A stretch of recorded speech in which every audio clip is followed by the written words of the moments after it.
Hi guys, welcome back to my seat on these plane 35,000 miles in the air, or 35,000 feet in the air. Just show you the window if I can. Yeah, you can see some cloud. So I'm using my laptop for this one. I used the phone previously. Can you hear me okay? Because I've linked up my mic, which is here. I just wanted to make sure it's working. Somebody send me a message or hit the thumbs up if you can hear me okay. Obviously, if you can't hear me, don't hit the thumbs up because you won't be able to hear me. But in this episode, there we go. What's somebody's name? People are just saying hi. On my desktop, I can actually see things coming through. So just had something with a crown number 2 on there. So I don't know what that means, but I think people are giving me live chat hellos. Can you hear me? Okay. Can somebody just tell me that you can hear me? Just type a message, somebody, and then we'll be off and running. We've got 12 thumbs up. Yeah, good, you can hear me, great. Okay, so in this video, I want to talk about what's going on in China, because obviously we've been following China for the past 5 years almost that I've been doing this. And there's been some really interesting data coming out on China today. So they've announced their 2025 outcome, and it's basically bang on track at 5% growth GDP, which is the target every single year. 5% growth gets a little bit boring, just growing 5% every year, particularly when there's a big question mark as to whether or not it's actually achieving that 5% growth or if there's any profit in it. I posted a video recently where we did an in-depth dive into how you can achieve your top line growth and actually damage your bottom line. Because if you just continually cut your prices to make sales, if you're just offering the cheapest in the market all of the time, then there comes a point when you're not making any profit. And then if you cut your prices beyond that point, then you're making losses. And that is exactly what's happening with more than 50% of the companies in China at the moment. And that's not a sustainable business model, because if you're constantly making losses, you're going to go bankrupt. You're going to become illiquid. So it's one thing saying we've hit 5% growth. It's another thing saying, has anybody made any profit? Have we got any cash to show for it? And I think that's the problem. So don't believe everything you read in the press. When you see that China's hit its 5% GDP, great. But what does that actually mean in terms of cash flow, profitability, reinvestment into the economy? There are some major problems. But interestingly, when you dig down into that 5% number for 2025, if you look at the final quarter, they only made 4.5% growth in Q4. So if you're talking about 4 quarters and you've got 5% and 4.5% in the final quarter, that means that there was a higher weighting in the beginning half of the year. So we've got this sort of downward momentum at the moment. So if that continues, then it would be very difficult for China to hit 5% for 2026, which is what the new target is.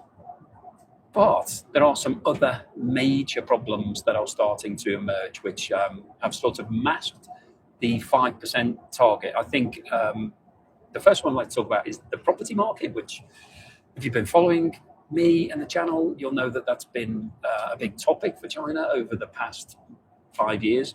Since 2021, when the 3 red lines were introduced, property has been on its knees, to say the least, in China. That was when all of the big property developers lost access to the debt markets, and so they had to basically stop building, and a lot of them have gone bankrupt.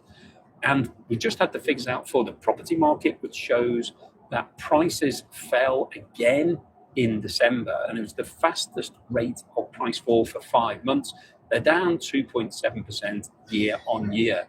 And as I talked about in a recent video, this is the 3rd consecutive year we've seen price falls, and that becomes cumulative, because if your property is worth $100,000 and it falls by 10% in the first year, then it'd be worth $90,000 at the end of the first year. If it falls another 10%, it would then be worth $81,000. If it falls another 10%, it would then be worth $73,000. So it's not just looking at 1 year, you have to look at the year on year cut. So property prices are down. Property investment, so the money going into the economy to cover property, which is the only way that China is going to fix the problem, That's down by 17.2% year on year. So that tells us that the situation's getting worse. It's not getting better. They haven't hit the bottom yet. It's still got some way to go. And as we've discussed, the problem that we've got is that a lot of people in China put their life savings into property. A lot of people bought multiple properties at the height of the boom. They were buying all these unbuilt properties. Many of them have never been built. A lot of people have lost all of their life savings or are basically paying mortgages on properties that don't exist. None of that is going to help resurrect the property sector. And the property sector, over the past 20 years, made up around about 25% of GDP. So China's lost that big chunk of GDP. Where's it going to get it back from? Well, it's not going to get it back from the companies at the moment because they've seen a 20% fall in their exports to the USA in 2025 as a result of the tariffs. The tariffs increased the cost of all the Chinese goods, therefore demand went down. They're now losing trade.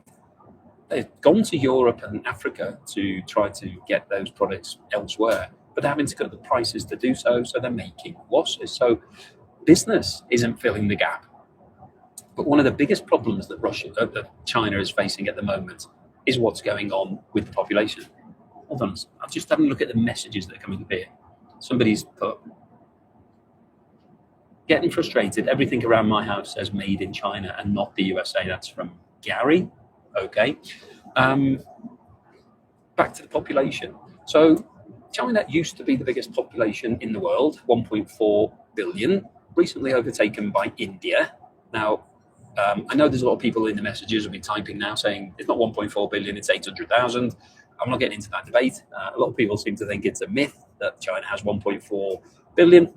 Anyway, I'm just going with the official statistics. However, the 1.4 billion is on its way down. We've just seen the population data for 2025, and it's the fourth consecutive year of population decline. And there are some really worrying stats here. So the number of births were 7.9 million in the year, but the number of deaths were 11.3.